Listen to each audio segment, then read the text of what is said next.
Grabe ang init ngayon. Today is Tuesday. Naglalaba po ako.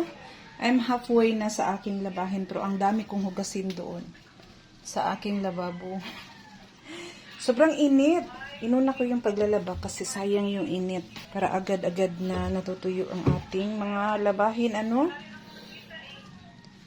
Naisip ko na mag-bake ako mamaya ng chiffon pero tingnan ko kung hindi ako mapapagod dito. Pag ganitong edad na, ang bilis ko talaga bilis ma-drain ng aking energy. Kahit na nagtitake naman ako ng vitamins, tsaka evening primrose. 7:30 na, bilisan nating magsampay. Naku.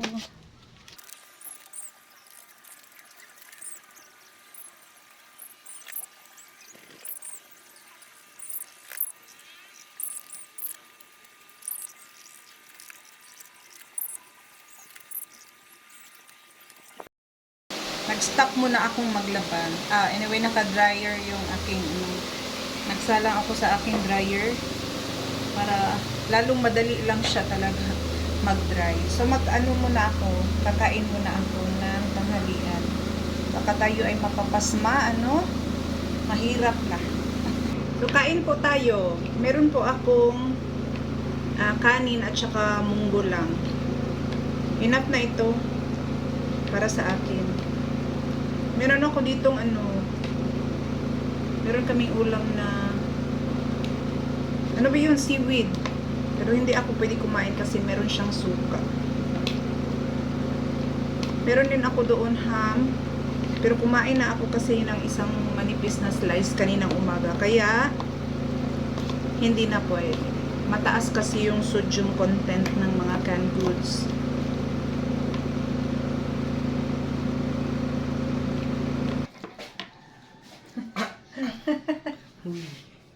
Nakikita yung Oo nga. malaki kong katawan. Malaki ang yung katawan nakita dito sa at Nilulubat nakahubad ka naman pa. ang aking simpon. Nilobat ko yung cellphone mo. Nilulubat. I-charge mo muna. Paldo na Akala ko may naman. tao. Palagi ka na lang ng ha? Yung bunso ko, marunong din siya kumita ng pera. Magpaano siya? Magpautos siya ng kanyang mga classmates. Dito rin sa kanyang uncle. Pag nag-igib ng tubig, binibigyan din siya ng pera. Tinatanggap naman niya. Apilupan mo para family of 5 ka. Na! Pasalihin daw niya ako sa panran. Paano ako sasali? Masakit yung tuhod, tsaka yung anklet. Yung ankle. Panwok na panwok. Panwalk lang. Siguro nakaikot na kayo. Ang ako, hindi pa ako nakapag 1/4. Sasali daw sa panran para family of 5 daw kami. Si Papa, tsaka yung mga kuya niya. Paano? Maiwan na lang ako doon sa tabi. Ma, bayad. Bayad ka? Baka bayad yan ni Janilyn sa PO. Okay, tanggapin mo. Ay, tapos na po akong maglaba. And then, di ba sabi ko kanina, gagawa ako ng chiffon. Wala na pala akong supply ng itlog. Kaya ito na lang, cinnamon roll yung gagawin ko. So, ito ay 750 grams na flour. Yung third class lang yung ginamit ko. And isang itlog. Dalawa dapat yung itlog, pero isa lang yung nilagay ko. Kami lang naman ang kakain nito. And meron siyang 11 grams yeast, then 1 tablespoon na sugar. Hindi ko tinamisan yung kanyang dough kasi yung cinnamon roll, yung sa ilalim niya, lalagyan natin ng sugar. Pero para mas less sugar yung ating bread, kailangan ay hindi na masyadong matamis yung dough. Hindi tayo magiging diabetic. So itong gagawin ko ay wala siyang masyadong hard kneading. Mimix mo lang siya. Naglinis ako ng kamay ha. Nilagyan ko rin ito ng 1/2 teaspoon na asin. Imimix ko lang. Tapos, pag halfway mix na, lagay ko yung margarine. So, ano lang, 1/2 lang nito. This is 190 grams. So, I need, 180 pala. So, I need only half. Hala. Okay. Yan. Tapos, imimix mo ulit. And then, i-rest natin to ng mga 1 oras. O, depende kung tumubo na ba yung dough. Ngayon, masyadong mainit. Mabilis tumubo yung ating dough. So, kailangan lang natin i-mix siya ng maigi para evenly distributed po yung kanyang mga ingredients. Buti na lang guys, tinalungan ako ng anak ko maghugas. Kanina malami akong hugasin. And then naglalaba ako. Then sumasakit na yung aking likod. Ano ko sa kanya, nagpa-haplas. Ano ba yung haplas? Nagpapalagay ng mga liniment po sa likod kasi sumasakit din yung dito ko. Ayan. Yung sa likod ng liig ko. Connected kasi siya dito sa at the back. Dito sa back. Na meron yung connected dito sa ating arm. Masyadong masakit siya, guys. And then dito ko lang to siya patutubuin. Dito sa vessel na ito, yung lalagyan na ito. Lagyan ko lang siya ng oil para mabilis siya mag-alsa. So ayan na, na-mix ko na. Huwag tatamarin ha kapag gusto nyo itong gawin. Huwag tatamarin. I-mix talaga. Kasi no needing naman itong ginagawa natin. Wala siyang heavy na pagmamasa. So, ginamit ko po ay yung olive oil. Sa aking kamay. Yan lang. And then, madikit, ano ba ito? Madikit kasi yung dough kapag may itlog. Minsan hindi ako naglalagay ng itlog dito sa aking dough. Ayan. So, gaganyanin ko lang. Hindi ka mapapago dito. Hindi kagaya ng iba na hard kneading. Tapos, kailangan mo pa ng mixer, yung stand mixer. Yan, naghanap talaga ako ng ingredients na hindi na kailangan ng stand mixer. Sadali ka. So, kailangan ko rin lagyan itong ating pagre-restan ng dough. Ayan o. Rough siya, rough.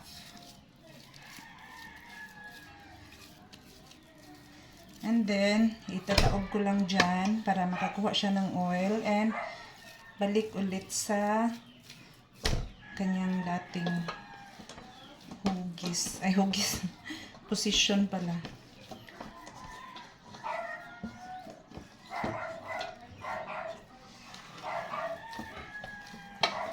Ayan. So, yan lang po ang ginagawa natin.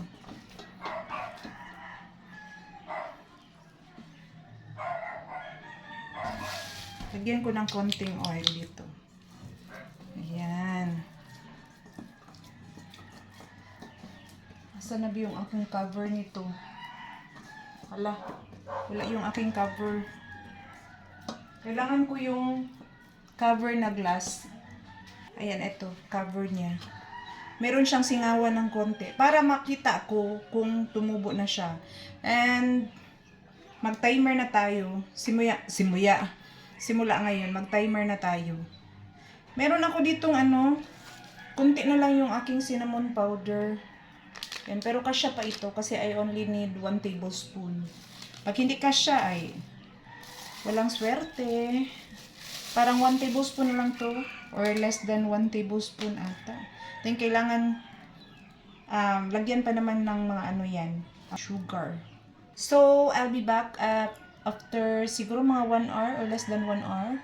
Tingnan ko kung tumubo na aking dough. So, after 50 minutes, ganito na yung ating dough. Tingnan nyo. Ayan, super soft siya. So, hindi ko na hinintay na magiging 1 hour. Baka aapaw ito sa ating lalagyan. So, ipapunch ko lang. Ayan, i-punch. O di ganyan, ganyan lang. O, diba? And, nakalimutan ko. Kunti lang pala yung aking filling. Ewan ko kung pwede ba ito na kunti lang yung aking filling. Times 2 kasi itong ginawa ko na dough. And then, yung aking filling is pang one recipe lang po. See kung gaano siya kalambot. Ayan sobrang lambot niya. So, hindi kailangan na makinis siya. And titimbangin ko lang kung magkano ang timbang na inabot niya. So, 1,451. Kailangan kong hatiin. Sandali lang.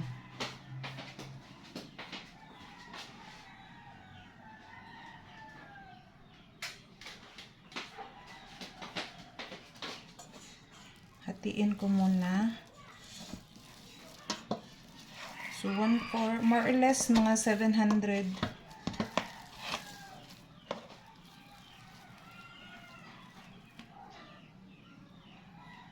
Ito, okay na to. So, itong natira, ito, ewan ko, gagawin ko na lang siguro na maliliit na parang bun. Ganyan. Kasi, itong na mix ko na cinnamon filling ay konti lang, pang one recipe lang talaga siya. So minix ko itong aking filling nung nagpa-raise tayo ng dough. So meron ako ditong floured na pan. Dito ko siya ilalagay. Dito ko siya ipa-flatten. Pero mukhang kaya naman niya ang isang no? Asa na ba itong 746? Okay. So, meron ako dito na grease na yung aking pan. Hindi ako naglagay ng kahit na anong yung gatas. Kasi naranasan ko dati, naglagay ako ng gatas, naglagay ako ng all-purpose cream. Ang resulta ay ayaw nilang kumain masyado. Kasi, para siyang murag gibidlian bitaw sila. Para silang nauumay. So, ganyan-ganyanin ko lang. Ipa-flatten ko lang siya. Hanggang siya ma-occupy niya itong isang pan. So, ganyan kanipis yung aking kailangan. Kailangan kong gumamit ng ganito. Meron akong rolling pin doon. Kaso nakalimutan kong hugasan. So, eto na lang yung bottle ng tubig.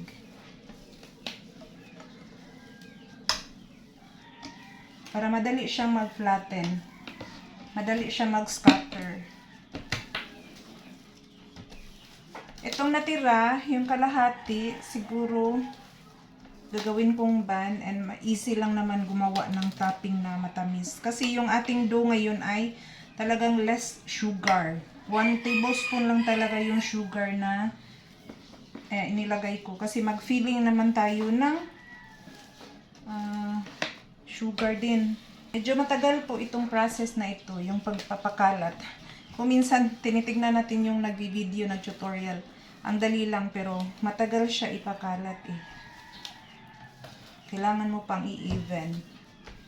Pero hindi naman talaga siguro kailangan na even Gusto ko lang na square yung para mahati ko siya. Square yung form, hindi pala square, rectangular pala. Ngayon, nag-break yung ating dough sa gitna. Mamaya na lang, i-add ko ng konti para ayan. So, mag-add lang tayo ng konti. So, ayan. Pinipress-press ko na lang para abot talaga siya dito hanggang sa mga, yung dito sa gilid. Pinipress-press ko na. Nasabi ko ba kung ano ang proportion ng aking filling? Ito ay 75 grams na margarine and 100 grams na brown sugar and 1 teaspoon na cinnamon. 1 teaspoon na lang talaga yung natirang cinnamon ko powder. Meron kayong mabibiling sachet na cinnamon powder sa mall o sa supermarket. So, ayan. So, scatter na natin itong ating cinnamon mixture. Pagkasyahin na lang natin ito. Yung iba naglagay sila ng cocoa powder. Pero ako hindi kasi naranasan ko naglagay ng cocoa powder. Hindi masyadong lumitaw yung amoy ng cinnamon. Pero kung gusto niyo naman na medyo may amoy cocoa, maglagay kayo ng cocoa. Kailangan natin lagyan yung mga edge. Kasi kawawa naman yung makakain ng nasa edge, no? Walang masyadong palaman. So, ayan na evenly filled na yung ating cinnamon dough. Yung iba, naglalagay sila ng powder lang. Yung mix lang yung sugar at saka yung cinnamon powder. Pero ako hindi. Matatagalan ako sa pag-spread. Hindi siya magiging even yung kanyang spreading. So, tignan ko kaya kung ganito, mahaba. Mahaba, tignan ko. Madalas dito ako nagfo-fold eh. So, ngayon, itatry ko na dito. Malapad naman ang ating tray. So, siguro, okay lang ito. Manipis yung gitna. Sige lang. Okay lang yan. Tutubo pa din naman yan.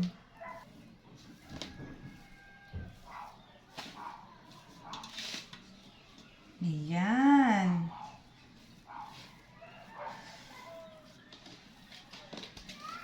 Hilahin natin dito sa gitna. Para maano natin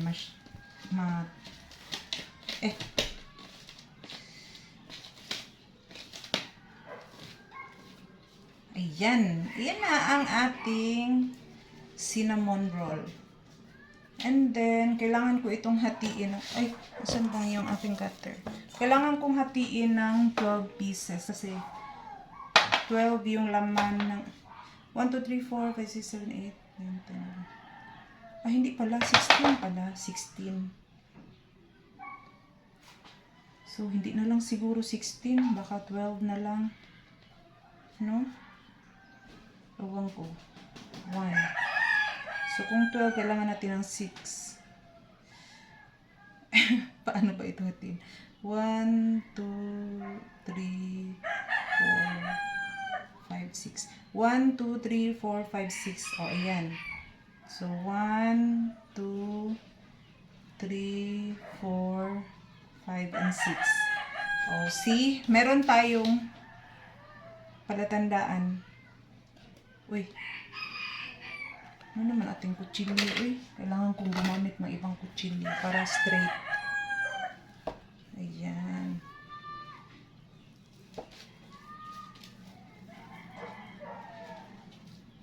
Hala. So, ilagay natin. Depende sa inyo ha, kung gaano ka kapal yung gusto ninyo. Ito na lang, uy. Kasi yung kutsilyo naman eh. Mag-create siya ng sugat dito sa ating tray.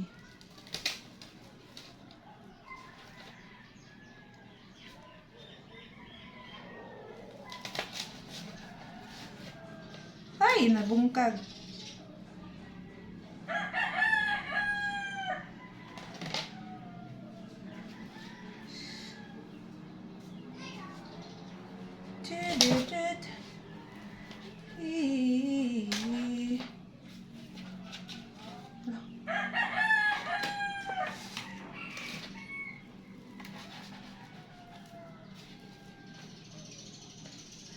Parang kailangan kong i-move ito kasi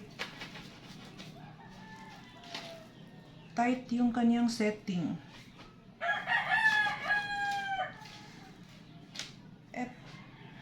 Tight nga yung setting niya. 9 na 9. So, kailangan kong i-move. Ay, asan na yung aking cutter?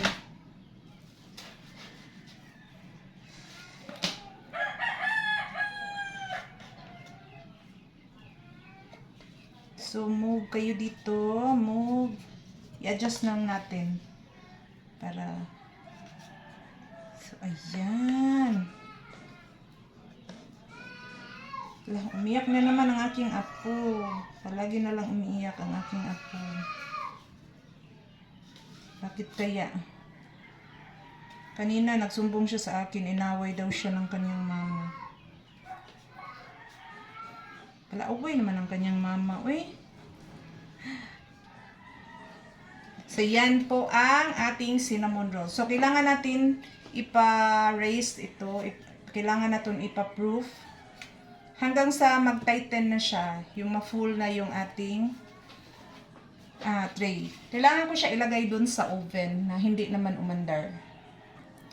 And ito namang the rest, kailangan ko ng dusting. Itong isa, titimbangin natin. Meron pa akong isang dito naka-ready. Kala ko kasi kasya yung aking feeling na cinnamon. Hindi pala. Asan ko ilalagay ito? Kanina, alam nyo ba, yung anak ko, matagal siya naghugas. Sabi ko, habang naglalaba ako, sabi ko, hugasan mo muna na yung mga plato. Hinugasan niya pero iniwan niyo yung mga lutuan. So, binigyan pa niya ako. 682, paano ba ito? 682 divide. Buti na lang, nandito yung aking calculator ng aking anak, yung cellphone niya. Naglaro na siya kasi siya sa labas. Kung hindi siya naglaro, ay hindi ako makahiram ng calculator. I need to off my video. So, ano ba yun? 682 divide siguro 35 or 30. Merong 19. Kasya ba dito yung 19? 1, 2, ewan ko. Parang hindi kasya. So, 35 lang.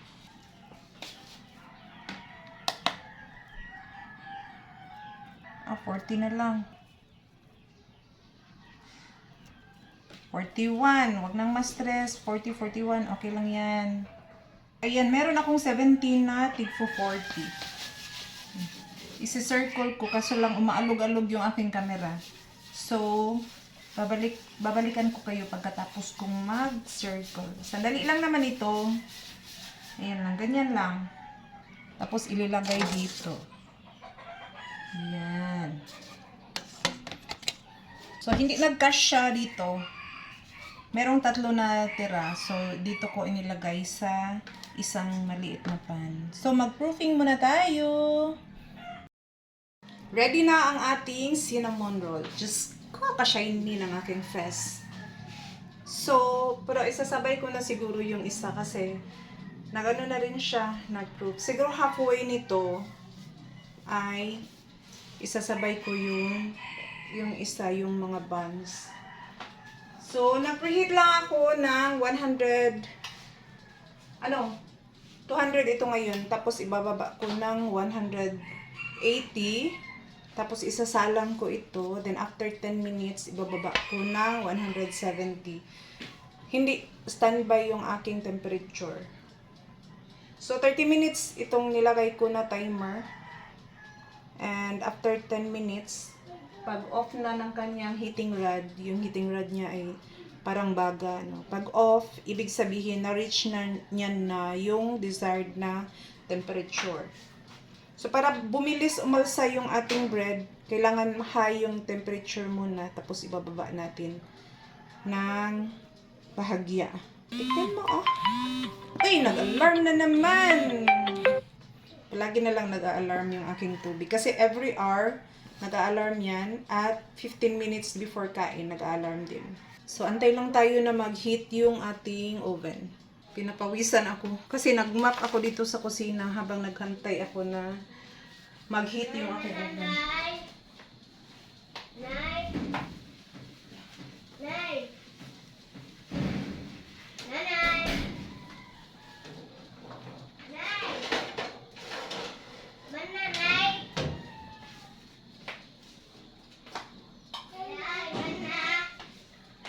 Yung mga apo ko, ang ingay-ingay nila. Kasi hindi ko pinapasok. Baka ma-slide dito sa loob. Nag-antay sila. Kasi alam nila nagluto ako ng tinapay. Kaya ayan. Very eager sila. Uwi mo na sa inyo. Uwi mo na sa inyo. Hindi ko pinapasok kasi ano naglalaro sila. Magtatakbo-takbo. Ayan. Baka ma-slide. Ma-slide. Basa yung sahig. Masyadong ano yung tiles. Madulas. O diba? Kapag linis pa ako dito. Hala, ang ingay talaga ng aking mga apo. Na ano nila yung screen door. Halfway cook na yung cinnamon. So, isasalang ko na itong aking ibang klase ng tinapay. Wala. Dito lang pala yung aking ano. Wala, may langgam.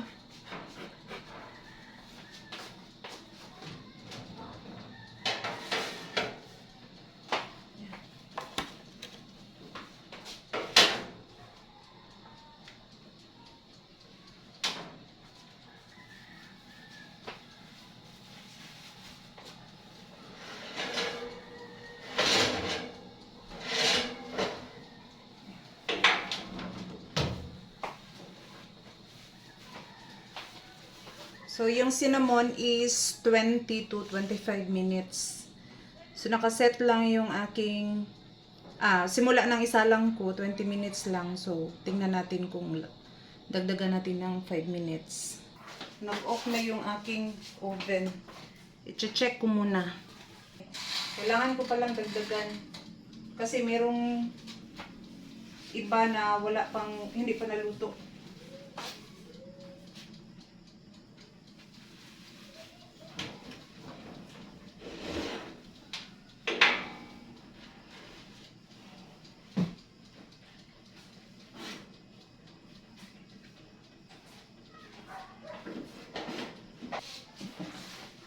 Mukhang okay na ito. Pero, isa lang ko muna sandali dito sa ilalim na bahagi.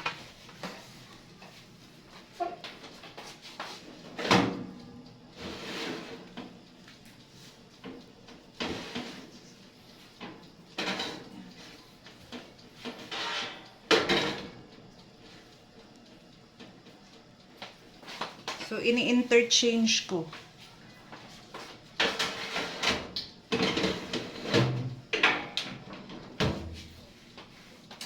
Yan, interchange sila. Antayin ko lang maluto na.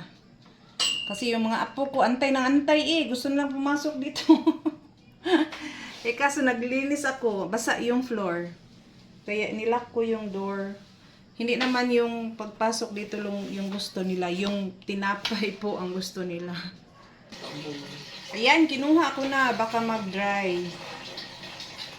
O, diba? Ang ganda ng ating cinnamon roll.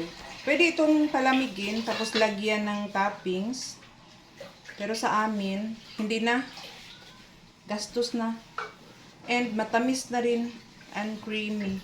So, bawal sa akin ang maraming dairy products. Kaya ako nagbe-bake ng akin kasi para makakain ako ng tinapay.